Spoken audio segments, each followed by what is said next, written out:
तिरमिजी की रिवायत उठाओ, अल्लाह के नबी सल्लल्लाहु अलैहि वसल्लम ने फरमाया, लौ कानतिद दुनिया तादिलु इंदल्लाहि जनाह बऊज़तिन मा सका काफिरम मिनहु शुरबत माइन। अगर अल्लाह की नजर में, अल्लाह की दृष्टि में इस दुनिया की हकीकत, इस दुनिया की वास्तविकता अगर मच्छर के एक पर के बराबर भी होती, अगर मच्छर के एक पर के बराबर भी किसी दुनिया की हैसियत अल्लाह की नजर में होती तो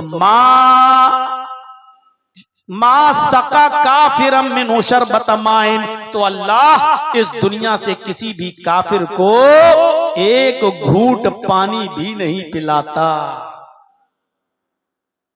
एक घूंट पानी भी नहीं पीने देता है। रख, नहीं पीने देंगे। क्यों? ये मैंने दिया है पानी, तू पिएगा।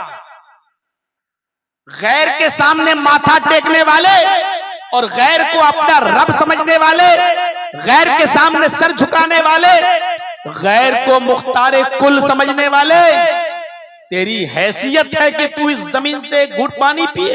ये पानी मैंने बरसाया, ये पानी मैंने दिया, ये पानी मेरी कुदरते कामिला से जमीन से निकलता है, इस पानी का मालिक मैं हूं, तू कैसे पानी पिएगा?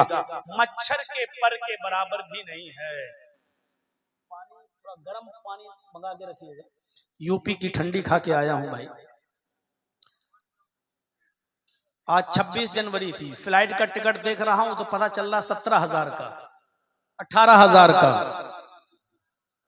मैंने फ्लाइट छोड़ दी, मैं ट्रेन से आया हूं, 24 घंटे लगे।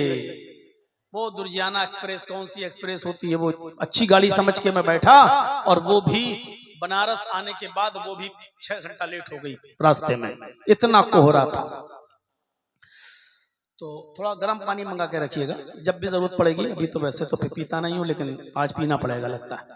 तो सुनिए मेरे भाइयों, गौर कीजिए, किसी काफिर को एक घूंट पानी नहीं पीने देता, लेकिन पी रहे हैं काफिर।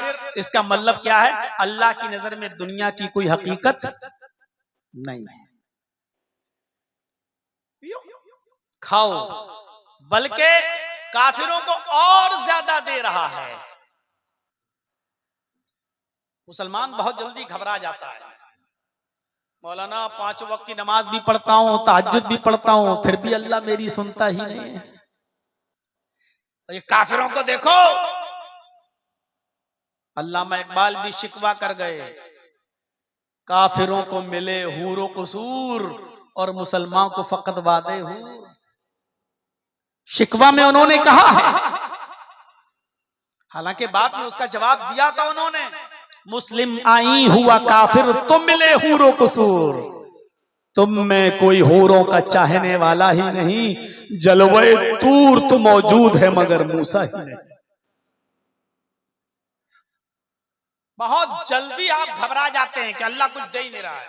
सुनिए, मांगिए अल्लाह से, आपका हक है दुआ करने का, आप मांगिए। और अल्लाह ने कहा, उदूनी अस्तजिब लकुम, मेरे बंदो तुम मुझे पुकारो मैं तुम्हें दूंगा। अल्लाह ने यह भी नहीं कहा कि मैं नहीं दूंगा, अल्लाह ने कहा तुम मुझसे मांगो और डायरेक्ट कहा मैं तुम्हें दूंगा। अल्लाह को अच्छा लगता है कि कोई बंदा मुझसे मांगे, अल्लाह को अच्छा लगता है। हालांकि अल्लाह को मालूम है कि तुम्हें किस चीज की जरूरत है, लेकिन फिर भी वो चाहता है कि उससे मांगा जाए कोई। माँ उस वक्त तक बच्चे को दूध नहीं पिलाती जब तक बच्चा रोता नहीं। क्यों? क्योंकि माँ की पिस्तान उसी वक्त दूध में जोश मारती है जब बच्चा रोता है। माँ समझती है कि हाँ अब बच्चा भूखा है। मेरे भाइयों, अल्लाह कहता है कि मुझसे मांगो, और ये भी कहता है कि नहीं, कब दूंगा, नहीं, अस्तजिब लकुम, मैं तुम्हारी दुआ कबूल करूंगा, मैं तुम्हारी दुआ का जवाब दूंगा, तुम जो मांगते हो मैं तुम्हें दूंगा। अल्लाह ने कहा मुझसे मांगने वाले लोग मुझे अच्छे लगते हैं, अगर तुम मुझसे नहीं मांगोगे तो मैं तुम्हें हलाक कर दूंगा, मैं तुम्हें बर्बाद कर दूंगा, और फिर तुम्हारी जगह पर ऐसी कौम को पैदा करूंगा जो मेरे सामने गिड़गिड़ाएगी, रोएगी, मुझसे मांगेगी। ये अल्लाह रब्बुल आलमीन ने कहा कि मुझसे मांगो मैं तुम्हें दूंगा। लेकिन बंदा मांग रहा है, बार बार मांग रहा, अल्लाह अल्लाह अल्लाह, लेकिन अल्लाह नहीं सुन रहा है। तो यहां पर भी नाराज मत होइएगा, इसमें भी कोई मसलहत है, क्योंकि अल्लाह को कब देना है, कितना देना है, ये आप नहीं जानते। जो चीज आप मांग रहे हो वो चीज आपके लिए बेहतर है या नहीं, ये अल्लाह जानता है, ये अल्लाह जानता है, आप नहीं जानते। मसलन आपके बच्चे को निमोनिया हो गया है, सख्त सर्दी लगी है, डॉक्टर ने उसको गर्म कपड़ों में लपेट कर घर में रखने के लिए कहा है, ठंडी चीजों से दूर रहने के लिए कहा है, और आप डॉक्टर को दिखाने के बाद जब घर पे वापस आ रहे हैं, रास्ते में आइसक्रीम बिक रही है और आपका बच्चा आइसक्रीम खाने की जिद कर रहा है, पापा आइसक्रीम। पापा मुझे इसलिए कहना पड़ रहा है क्योंकि अब यही वर्ड लोग कहलवाते हैं। अब्बू कौन कहता है आजकल, मॉडर्न माहौल है।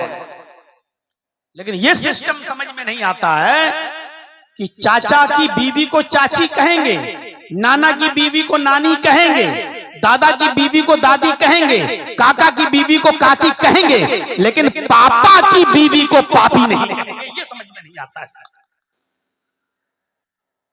चाचा चाची होगा, नाना नानी होगा, दादा दादी होगा, काका काकी होगा, तो कायदे से पापा पापी होना चाहिए, लेकिन यहाँ पापी की जगह मॉम।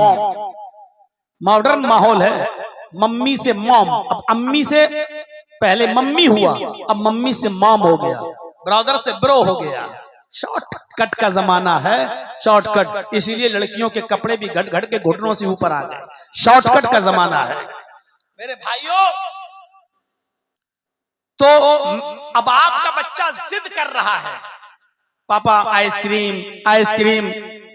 मुझे ईमानदारी के साथ बताइए, क्या बच्चे की जिद पूरी कर देंगे आप? जबकि मालूम है कि आइसक्रीम अगर हम अपने बच्चे को देंगे तो ये बच्चे के लिए जहर है, निमोनिया में नहीं दिया जाएगा। आप अपने बच्चे को का रोना बर्दाश्त कर लेंगे, उसकी मर्जी और दिल तोड़ना गवारा कर लेंगे, लेकिन आप निमोनिया में अपने बच्चे को कभी आइसक्रीम नहीं देंगे। क्यों?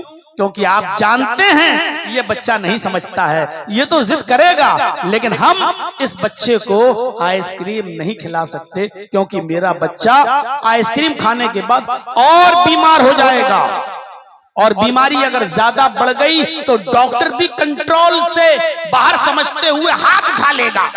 मेरे भाइयों, कहिए बच्चा मांग रहा है, आपका दिल चाहता है कि बच्चे का दिल ना तोड़ूं, लेकिन इसके बावजूद आप बच्चे को आइसक्रीम नहीं दे रहे हैं, क्योंकि आप जानते हैं कि बच्चा ना समझ है, वो आइसक्रीम की जिद फजूल कर रहा है। इसी तरीके से एक बंदा कह रहा है, या अल्लाह मुझे ये दे, या अल्लाह मुझे ये दे, लेकिन आपको वो चीज नहीं मिल रही है। क्यों? क्योंकि अल्लाह जानता है कि मेरा बंदा ना समझ है, वो नहीं जानता जो चीज मांग रहा है उसमें नुकसान है। आज नहीं तो 1 साल के बाद, अभी जो बेटा बेटा बेटा चिल्ला रहा है, अगर आज उसको ये बेटा दे दूंगा तो ये बेटा बड़ा होकर उसका कत्ल कर देगा, या उसका नाफरमान बेटा भी बन सकता है, उसको मार भी सकता है, कुछ भी।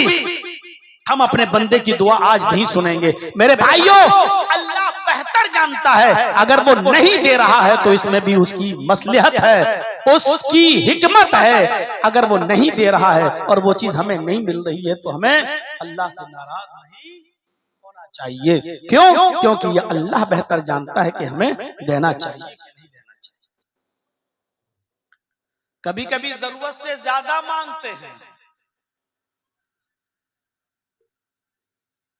बहुत कुछ है, लेकिन फिर भी पेट नहीं भर रहा है, और ये फितरत है इंसान की। लौकान अली अपने आदम वादियानी मिम्मालिन, अगर इब्ने आदम के पास, आदम की औलाद के पास सोने और चांदी से भरे हुए 2 जंगल भी हों, माल से भरे हुए 2 गोदाम भी हों, फिर भी उसका पेट नहीं भरेगा। वो चाहेगा कि मेरे पास तीसरा और हो, वो चाहेगा कि मेरे पास एक और गोदाम हो जाए, एक और फैक्ट्री हो जाए, एक और सोने और चांदी से कमरा भर जाए। लौकान अली इब्ने आदम वादियान मिन मालिन लतुबqa सालिसा, वो तीसरे की ख्वाहिश करेगा, पेट नहीं भर सकता। यमलऊ जौफ इब्न आदम मिल्लत तुराब, इब्ने आदम का, इंसान का पेट तो मरने के बाद कब्र की मिट्टी ही भरेगी। जब तक जिंदा रहेगा पेट नहीं भरेगा मालो दौलत से, मरने के बाद कब्र की मिट्टी ही उसका पेट भर सकती है। एक बादशाह ने ऐलान किया, एक बादशाह ने ऐलान किया, आओ हमारे पास बहुत सा माल है, आपको आपकी मंशा के मुताबिक माल मिलेगा, आओ और मुंह मांगे, जो मांगोगे तुम्हें दिया जाएगा। अवाम आ गई, पब्लिक आ गई, बादशाह से मांगने लगी, बादशाह से माल मांगने लगी। ठीक ठीक ठीक, अरे किसी चाय वाले से ले लो, और नहीं हो तो कोई चाय वाला हो तब तक वही दे दो। मेरा इतनी जल्दी कभी गला बैठता नहीं है, लेकिन अब वो ठंडी खा के है ना बहुत जबरदस्त। तो बादशाह ने ऐलान किया, अरे भाई आप लोग अगर ऐसे उठाएंगे तो हम डिस्टर्ब हो जाएंगे भाई, जिसको जाना हो अभी चला जाए। तो बादशाह ने ऐलान किया, जो मांगोगे तुम्हें दिया जाएगा। एक आदमी आया, मुझे ये चाहिए, बादशाह ने दे दिया। दूसरा आया, मुझे ये चाहिए, बादशाह ने उसको भी दे दिया। तीसरा आया, मुझे ये चाहिए, बादशाह ने वो भी दे दिया। सबको सबकी मर्जी के मुताबिक बादशाह देता चला गया। एक बूढ़ी औरत आई, वो अपने साथ अपने गधे को भी लेके आई। बादशाह ने कहा क्या चाहिए? उसने कहा कि इतना सोना दे दो जो मैं इस गधे पर लाद कर ले जा सकूं अपने घर। बादशाह ने कहा भाग, बूढ़ी हो गई है, अब क्या करेगी इतने सोने का? बादशाह ने उसको 100 अशरफी दे दी। लो तुम्हारे लिए इतना ही काफी है, जाओ यहां से। उसने कहा बादशाह सलामत, आपकी गलती है, आपने खुद ऐलान किया जो मांगोगे दूंगा, और अब आप अपने ही बात से मुकर रहे हैं। मुझे किस चीज की जरूरत है, किस चीज की नहीं, वो छोड़ दीजिए, लेकिन आपने जो वादा किया था, आप अपने वादे को पूरा कीजिए। जितने लोग थे सारे के सारे लोग उस बूढ़ी औरत की तरफ से बोलने लगे और कहने लगे बादशाह से, नहीं आपकी गलती है, बुढ़िया जो मांग रही है उसको दो। बादशाह ने कहा उस बुढ़िया को इतने सोने की जरूरत है ही नहीं, गधे पर लाद कर सोना क्या करेगी? कहा कुछ भी, आपने जो ऐलान किया है आप उस पर कायम रहिए। बादशाह ने पूरे गधे पर सोना लाद दिया और उस बुढ़िया को दे दिया। बुढ़िया सोना लेकर घर चली गई। बुढ़िया सोना लेकर घर चली गई। रात में चोरों को पता चला, डकैतों को पता चला, बुढ़िया तो बहुत सोना लाई है, बहुत माल लाई है, बहुत सोना। चुपके से दीवार पर चढ़ गए और बुढ़िया के घर के अंदर घुस गए और बुढ़िया का गला दबा दिया, उसका मर्डर कर दिया, मार डाला और सारा सोना लेकर रफू चक्कर हो गए। सुबह को शोर हो गया, बुढ़िया मर गई, बुढ़िया मार डाली गई, बुढ़िया का कत्ल हो गया। यह खबर बादशाह को भी पता चली। बादशाह ने कहा मैंने कहा था ना, मैं जानता था बुढ़िया इतना सोना नहीं संभाल पाएगी, इसीलिए मैंने उसको 100 अशरफी दी थी। तुम लोगों ने जिद करके बुढ़िया को गधे से भरकर, माल से भरकर सोना गधे पर लदवा कर भिजवाया, और बिल आखिर बुढ़िया मर गई। बुढ़िया के मरने के जिम्मेदार तुम हो, इतना नहीं संभाल पाएगी, मैं जानता था। तो अल्लाह जानता है आपको कितने माल की जरूरत है, अल्लाह जानता है आप कितना संभाल पाएंगे, इसीलिए सबको बराबर नहीं बनाया है। किसी को अमीर, किसी को गरीब, किसी को मीडियम, बीच का। क्यों? क्योंकि अल्लाह रब्बुल आलमीन जानता है कि कौन बंदा कितना संभाल पाएगा, कौन कितना रख पाएगा और किसको कितना देना चाहिए, ये अल्लाह रब्बुल आलमीन जानता है। इसलिए आप ये दुआ मांगे, अल्लाह मेरी रिस्क में बरकत अता फरमा, अल्लाह मुझे रोजी रोटी दे, अल्लाह मुझे रिस्क हलाल दे। ये दुआ मत करिए अल्लाह मुझे 10 लाख दे, मुझे 20 लाख दे, मुझे 10 करोड़ दे, क्योंकि अल्लाह जानता है कि आपको कितना देना है और कितना आपके लिए फायदेमंद रहेगा। इसलिए ये दुआ मांगिए, अल्लाह हमें रिस्क हलाल अता फरमाए। लगता है कि बीरबल की खिचड़ी बना ली, यहां से कहीं से ले लेते भाई।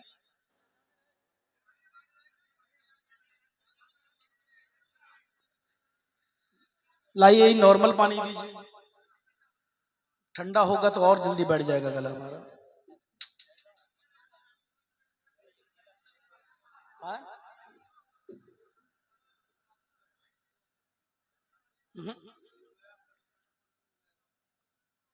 नहीं ठंडा छोड़िए। तो मेरे भाइयों बैठिए, हमको मालूम है, आने दीजिए, तब तक हम थोड़ा स्लो स्लो ही बोलेंगे, लेकिन आप सुनिए, बहुत दिलचस्प मैंने टॉपिक उठाया है। तो वो अल्लाह रब्बुल आलमीन है, वो मुसलमानों को भी खिलाता पिलाता है, जानवरों को भी खिलाता पिलाता है। आप देखिए किसी जानवर को भी वो भूखा नहीं सोने देता है। देखा आपने? समंदर में आज भी एक मछली ऐसी है जो बहुत बड़ी मछली है और जिस मछली का नाम है व्हील मछली। आप लोग ज्यादा अच्छी तरह जानते होंगे क्योंकि मछली आप लोगों की महबूब ग़िज़ा है। एक मछली आती है समंदर में जिसका नाम व्हील मछली है। व्हील कितना खाती है आपको मालूम है? जनरल नॉलेज पढ़िए, उसकी एक दिन की खुराक है 40 टन। समंदर में मुंह फाड़ती है, सारी मछलियों को खा लेती है, समंदर में जो मिला खाती है। 40 किलो का एक मन होता है और तकरीबन 100 किलो का एक कुंटल होता है। 100 किलो का एक कुंटल तो एक टन, 10 कुंटल का तकरीबन एक टन। और खाती कितना है? 40 टन। कितने दिन में? एक दिन में। लेकिन हमारा रब, उस रब की रुबूबियत देखिए, हमारा रब उस मछली को भी भूखा नहीं सोने देता। 40 टन गोश्त उस मछली को भी रोजाना खिलाता है, उस मछली को भी भूखा नहीं सोने देता। आइए मुसलमानों मेरी तरफ तवज्जो दीजिए, आप कितना खाते हैं? 2 रोटी, 3 रोटी, 4 रोटी, 5 रोटी। आप कितना खाते हैं? 1 प्लेट भात, 2 प्लेट। आप कितना खाते हैं? लेकिन आपको 2 रोटी खाने के लिए कितना सोचना पड़ता है। आपको 2 रोटी खाने के लिए, आप इस 2 रोटी को कमाने के लिए कितना हाथ पैर मारते हैं, कितना कारोबार करते हैं, उस कारोबार में कितना झूठ भी बोलना पड़ता है। आपको अपनी चीज बेचने के लिए, एक चीज निकालने के लिए कितना झूठ बोलना पड़ता है। जरा इस बात पर भी आप गौर कीजिए, इस बात को भी जरा सोचिए। 40 टन गोश्त वो मछली खाती है, मेरा रब उसको भी भूखा नहीं सोने देता। आप रब के ऊपर भरोसा क्यों नहीं करते? आप अल्लाह की जात पर भरोसा क्यों नहीं करते? आप रिस्क हलाल क्यों नहीं कमाते? आप हलाल रोजी क्यों नहीं खाते? जब अल्लाह 40 टन गोश्त खाने वाली मछली को भूखा नहीं सोने देता, तो 2 रोटी खाने वाले इंसान को वो भूखा कैसे सोने देगा? जब उसने पैदा किया है, उसने इस दुनिया में हमें भेजा है, तो जाहिर है कि हमारा रिस्क देकर उसने भेजा है। और जब तक हम वो रिस्क अपना पूरा नहीं कर लेंगे, हमें मौत नहीं आएगी, हमें मौत नहीं आ सकती। मेरे भाइयों, 2 रोटी कमाने के लिए हम कितना दाएं बाएं करते हैं, कितना ऊंचा नीचा काम करते हैं, कितनी हराम कमाइयों से आज हमने अपनी बिल्डिंगें और अपनी जमीनें खरीद रखी हैं और बिल्डिंगें बना रखी हैं। हमने अपने बच्चों को भी माले हराम खिलाना शुरू कर दिया है। हम तसव्वुर करें, कल जब हम कमा कर लाते थे और हलाल रोजी जब अपनी बीवी को खिलाते थे, तो हमारी बीवी की कोख से जो बच्चा पैदा होता था, वो मेरे भाइयों वक्त का एक बहुत बड़ा इमाम और बुजुर्ग बनता था। क्योंकि हमारी माएं हलाल रिस्क खाया करती थी, हम अपनी औरतों को हलाल रिस्क खिलाया करते थे। कहाँ है ये तो नॉर्मल पानी भी वैसे ही है, गर्म कहाँ? इतनी देर में लाए हैं तो पूरी रामायण खत्म हो गई, बेचारे अभी सीता ही नहीं ढूंढ पाए कहाँ। उतना गर्म हो चाय की तरह एक घूंट पीते रहो, चलेगा, लेकिन प्योर गर्म देना।